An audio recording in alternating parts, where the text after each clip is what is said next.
सर्वेभ्य नमो नमः। दोस्तों, एक बार फिर उपस्थित हूं आप सबके सामने गीता हर घर चैनल से। आपका बंधु सखा मित्र दोस्त संस्कृत अध्यापक मनीष कुमार। दोस्तों, जैसा कि आप सब जानते हैं, हम अपने गीता हर घर चैनल पर द्वितीय अध्याय में पहुंच चुके हैं। द्वितीय अध्याय का पिछली वीडियो में हमने गीता के द्वितीय अध्याय के श्लोक नंबर 4, 5 और 6 का अध्ययन किया था, जिसमें हमने देखा था कि अर्जुन किस तरह से अपनी मनोव्यथा को भगवान कृष्ण के सामने रखता है।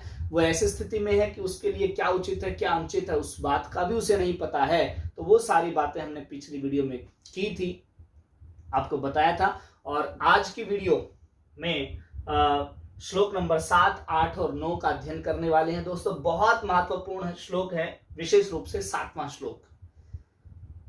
मनुष्य जीवन में बहुत बार हमें ऐसे देखने को मिलता है कि हम ऐसी स्थिति में पहुंच जाते हैं कि हम सब कुछ, सारे रास्ते बंद हो जाते हैं, कुछ भी नहीं पता कि मुझे क्या करना चाहिए क्या नहीं करना चाहिए। ऐसी स्थिति में क्या करना चाहिए, इस बात का समाधान श्लोक नंबर 7 से हमें मिलेगा। मैं चाहूंगा आप निश्चित रूप से पूरा वीडियो अवश्य देखें, और इसीलिए हमने थंबनेल पर लगाया है कि जब सारे रास्ते बंद हो जाएं तो इंसान को क्या करना चाहिए। ये थंबनेल पर आपने देखा होगा। इस सवाल का उत्तर भी आपको मिलने वाला है आज की वीडियो में। तो आइए बिना विलंब के प्रारंभ करते हैं आज के श्लोकों को। बार बार आपसे एक निवेदन अवश्य करता हूं, दो निवेदन। कौन सा? पहला निवेदन ये होता है कि भाई, जब भी मैं इन श्लोकों का उच्चारण कर रहा हूं, आप मेरे साथ उसे रिपीट करें। मैं इसीलिए रुकता हूं ताकि आप एक लाइन बोल करके, एक पद्य बोल करके, एक चरण बोल करके मैं रुक जाता हूं ताकि आप उसे रिपीट करें। दूसरा निवेदन मेरा ये रहता है कि भाई, आप लगातार वीडियो को शेयर करें अपने दोस्तों में, बंधुओं में, परिवार में, बंधुजनों, जहां तक भी आप वीडियो को भेज सकते हैं भेजें, क्योंकि गीता हर घर चैनल का उद्देश्य सिर्फ एक ही है कि गीता को हर घर तक पहुंचाना। तो दोस्तों, आइए बिना विलंब के आगे आज की वीडियो में शुरू करते हैं। श्लोक नंबर 7 को मेरे साथ उच्चारण अवश्य कीजिएगा।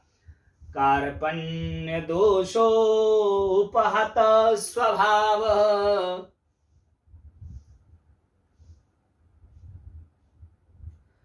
पृच्छामि त्वां धर्म सम्मूढचेताः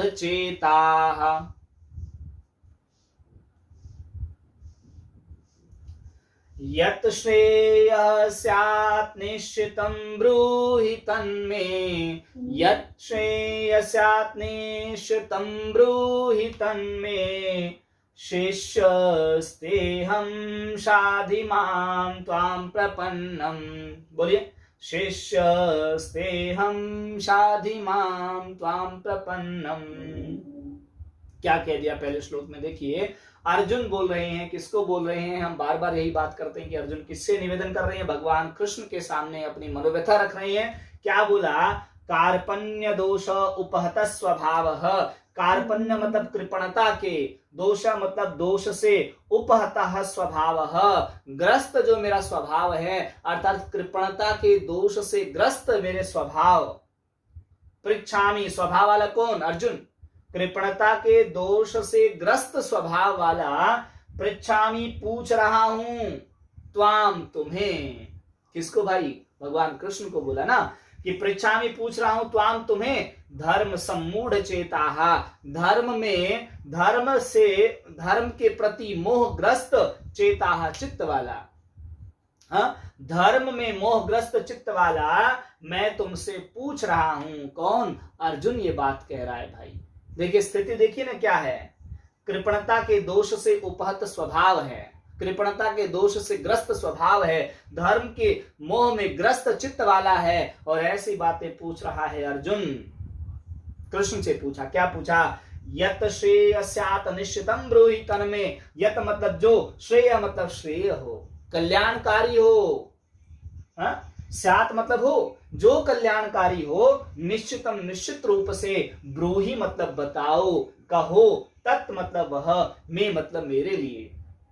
हे प्रभु, मेरे लिए जो भी कल्याणकारी है, अर्थात मैं ऐसी स्थिति पर खड़ा हूं, मुझे पता ही नहीं है मेरे लिए क्या उचित है क्या अनुचित है, क्या मेरे लिए कल्याणकारी है, वो आप मुझे बताएं। और क्यों कह दिया ऐसा? देखिए, शरणागत क्या बोला? शिष्यस्ते हम शाधि माम त्वाम प्रपन्नम। शिष्य मतलब शिष्य, ते मतलब तुम्हारा, अहम मतलब मैं तुम्हारा शिष्य, प्रपन्न मतलब शरणागत, मां मुझ शरणागत को अपने शिष्य रूप में स्वीकार करके, अर्थात मैं आपका शिष्य, आपकी शरण में आया हुआ आपका शिष्य, त्वाम मतलब तुमसे, शाधी मतलब पूछना चाहता हूं, जानना चाहता हूं, अर्थात मुझे उपदेश दीजिए, मुझ शिष्य को उपदेश दीजिए। हाँ, तुम्हारी शरण में आए हुए मुझ शिष्य को ऐसा उपदेश दीजिए कि मेरे लिए क्या कल्याणकारी है। मैंने कहा था कि जब सारे रास्ते बंद हो जाएं तो क्या करना चाहिए, अर्जुन की तरह भाई अपने गुरु की शरण में चले जाओ, अपने भगवान की शरण में चले जाओ। निश्चित रूप से कोई ना कोई मार्गदर्शन अवश्य मिलेगा, कोई ना कोई रास्ता अवश्य सूझेगा। हाँ, गुरु और शिष्य का नाता एक तरह से बोल दिया ना, शिष्य थे हम, मैं तुम्हारा शिष्य। तो इसी प्रकार भाई हम देखिए जीवन में बहुत समय ऐसा, कई बार ऐसे मौके आते हैं, कई बार ऐसा अवसर आता है कि हमारे सामने ऐसी स्थिति बन जाती है कि भाई हम जीवन को भी त्यागने के लिए तैयार हो जाते हैं। हाँ, उधर कुआ उधर खाई, बीच में हम खड़े हैं, क्या करें। ऐसी स्थिति जीवन में बहुत बार आती है। तो ऐसी स्थिति के लिए समाधान किसके पास है, अपने गुरुजनों के पास है। मैं केवल आध्यात्मिक गुरु की चर्चा नहीं करता हूं, केवल साधु संत महात्माओं की बात नहीं कर रहा हूं कि उन्हीं के पास आपकी बात का समाधान है, नहीं। गीता तो कह रही है परंपरागत गुरु के पास जाओ, गुरु की शरण में जाओ, निश्चित रूप से आपको कोई ना कोई मार्ग मिलेगा। लेकिन मेरा मानना यह है कि भाई केवल परंपरागत गुरु ही नहीं, केवल साधु संत तपस्वी महात्मा ही नहीं, आपका गुरु आपके माता पिता भी हो सकते हैं, आपका भाई हो सकता है, आपकी बहन हो सकती है, आपके सास ससुर हो सकते हैं, आपके गुरुजन जो आपको विद्या ग्रहण जिनसे आप करके आए हो, वो भी आपके ऐसे गुरु हो सकते हैं। जहां आपके सारे रास्ते बंद हो जाएंगे वहां एक रास्ता खुला हुआ है। वो रास्ता कौन सा है, वो गुरु के पास है। तो जब भी आपके जीवन में इस तरह की स्थिति आ जाए, ये श्लोक कह रहा है, ये गीता के द्वितीय अध्याय का 7वां श्लोक ये मैसेज दे रहा है कि भाई बहुत बार जीवन में ऐसा होता है कि हम ऐसी स्थिति में होते हैं, हमें पता ही नहीं हम क्या करें क्या ना करें। तो ऐसी स्थिति में अपने गुरु की शरण में चले जाइए और जाकर के उनसे अपना मनोव्यथा, अपना जो भी दुख है, जो भी भाव है, उनके सामने प्रकट कर दीजिए। उनको बताइए कि मेरा ये दुख है, मेरी ये समस्या है। निश्चित रूप से भाई आपको समाधान अवश्य मिलेगा। ये 7वां श्लोक हमें ये मैसेज दे रहा है। तो कई बार देखते हैं, देखिए कितना समाज में हम न्यूज़पेपर में और टीवी चैनल्स, न्यूज चैनल में कितनी बार हम ये देखते हैं कि भाई कभी किसान आत्महत्या कर रहा है, कोई जवान ने आत्महत्या कर ली, कभी किसी छात्र ने ही नंबर कम आने पर आत्महत्या कर ली। तो भाई ऐसी स्थिति जब किसी के जीवन में आ जाए तो एक रास्ता खुला हुआ है भैया, वो रास्ता है अपने गुरु का। अपने गुरु के पास जाइए, जहां जिनको भी आप अपने मन में जिनको आप प्रेरणा स्रोत मानते हैं अपना, उनके पास जाइए और वहां जाकर के आपको निश्चित रूप से कोई ना कोई समाधान मिलेगा। तो दोस्तों 7वां श्लोक बहुत इंपॉर्टेंट, कि जब भी कोई आपको मार्ग ना सूझे, जब भी कोई क्या करें क्या ना करें की स्थिति में आप पहुंच जाए, तो अर्जुन की तरह से अपने गुरु की शरण में चले जाइए। 8वें श्लोक पर आगे बढ़ता हूं।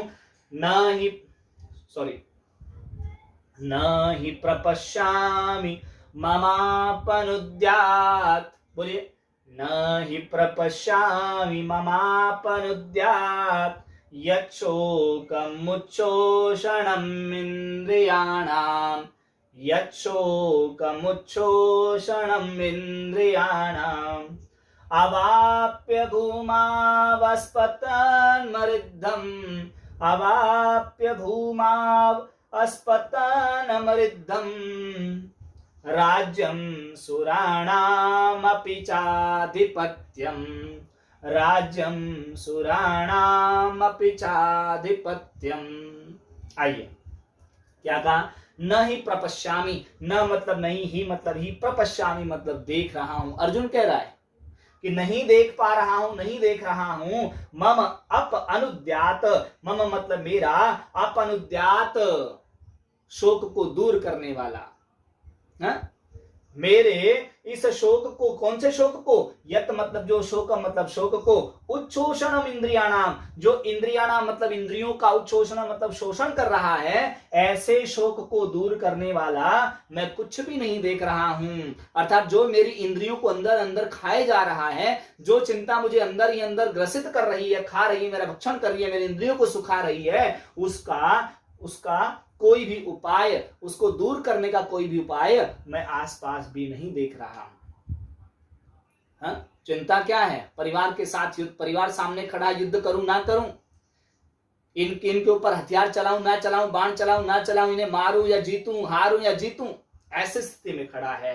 तो कह रहा है कि इंद्रियों को सुखाने वाला, इंद्रियों को शोषण करने वाला जो मेरा शोक है, उसे दूर करने का मुझे कोई भी उपाय आसपास नजर नहीं आ रहा है। फिर क्या कहा? अवाप्य मतलब प्राप्त करके, अवाप्य भूमा अव अस्पत्नम वृद्धम, अवाप्य मतलब प्राप्त करके, भूमौ मतलब भूमि को, भूमि पर, अस्पत्नम वृद्धम, वृद्धम मतलब समृद्ध, इस समृद्ध भूमि पर, अस्पत्नम मतलब शत्रु रहित,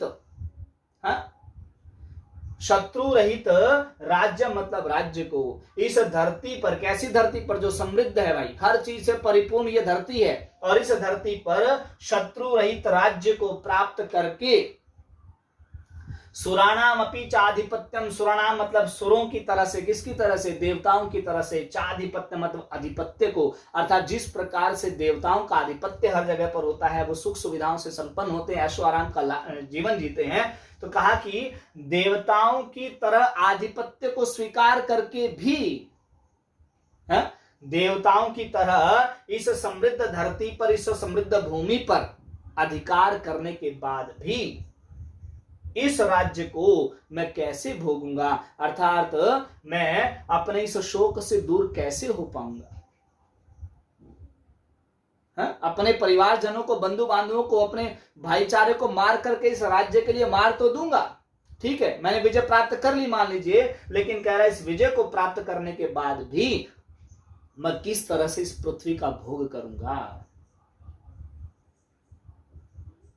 अगली बात पे आते हैं, आइए अगले श्लोक पर, श्लोक नंबर 9 पर। एवं उक्त्वा ऋषिकेशम, बोलिए,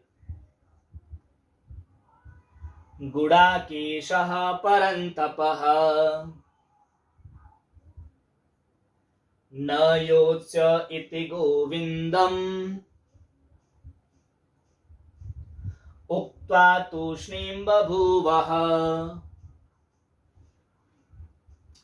क्या कह दिया सुनिए, एवं उक्त्वा, इस प्रकार कह करके, संजय बता रहे हैं, धृतराष्ट्र को बता रहे हैं कि भाई इस प्रकार कहकर, एवं उक्त्वा इस प्रकार कहकर, ऋषिकेशम ऋषिकेश को, इंद्रियों के स्वामी कौन? भगवान कृष्ण को, भगवान कृष्ण को इस प्रकार कह करके, गुडाकेशः, गुडाका ईशः, गुडाका मतलब निद्रा होता है भाई, ईशा मतलब स्वामी, निद्रा का स्वामी अर्थात निद्रा पर विजय प्राप्त करने वाला, परम तपः परम तेजस्वी, शत्रुओं को हनन करने वाला, शत्रुओं को नष्ट करने वाला, कौन? अर्जुन की बात हो रही है।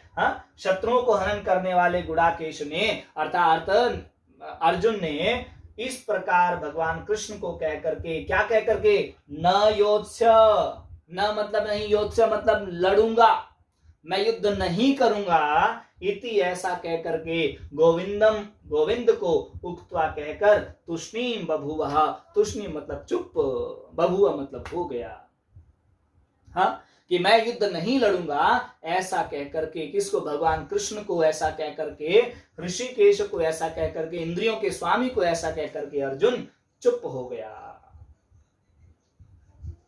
तो भाई ये थे आज की वीडियो में श्लोक नंबर 7, 8, 9। आज की वीडियो में मैंने बताया 7वां जो श्लोक था बहुत इंपॉर्टेंट, कि जब सारे रास्ते बंद हो जाएं तो एक रास्ता खुला होगा, कौन सा? गुरु का रास्ता, अर्थात गुरु के पास जाकर के अपनी मनोव्यथा को रख दीजिए, निश्चित रूप से गुरु के द्वारा कोई ना कोई समाधान आपकी समस्या का अवश्य मिलेगा। तो आज की वीडियो से यही मैसेज मिल रहा है कि जब भी मनुष्य जीवन में बहुत समय ऐसा, बहुत बार ऐसा देखने को मिलता है कि हम क्या करें क्या ना करें की स्थिति में होते हैं, किम कर्तव्य विमूढ़ ऐसी स्थिति में होते हैं। तो ऐसी स्थिति में हमने क्या करना है, आज की वीडियो ये मैसेज दे रही है कि हमने क्या करना है, हमने अपने गुरु के पास चले जाना है और गुरु के पास जाकर के अपनी बात को रख देना है, अपनी समस्या को रख देना है। निश्चित रूप से कोई ना कोई समाधान आपको अवश्य मिलेगा। गुरु की परिभाषा मैंने बहुत बड़ा विस्तार किया उसके बारे में। गुरु केवल वही नहीं, आध्यात्मिक गुरु की बात नहीं करेंगे, साधु संत तपस्वी महात्मा की बात मैं नहीं कर रहा हूं। भगवान भी आपके, ईश्वर भी आपके गुरु हैं, माता पिता आपके गुरु हो सकते हैं, कोई भाई है, कोई बहन है, कोई सास है, ससुर है, कोई गली में कोई, मतलब कोई भी बंधु सखा मित्र, कोई भी आपका गुरु हो सकता है भाई, जहां से आप प्रेरणा प्राप्त करते हैं, जो आपका प्रेरणा स्रोत है, एक तरह से वो आपका गुरु है, तो उनके पास जाकर के आप अपनी समस्या का समाधान निश्चित रूप से प्राप्त करेंगे। तो आज की वीडियो में बस इतना ही। अगली वीडियो में एक बार फिर आप सबके सामने उपस्थित होऊंगा। तब तक के लिए नमो नमः, नमस्कार।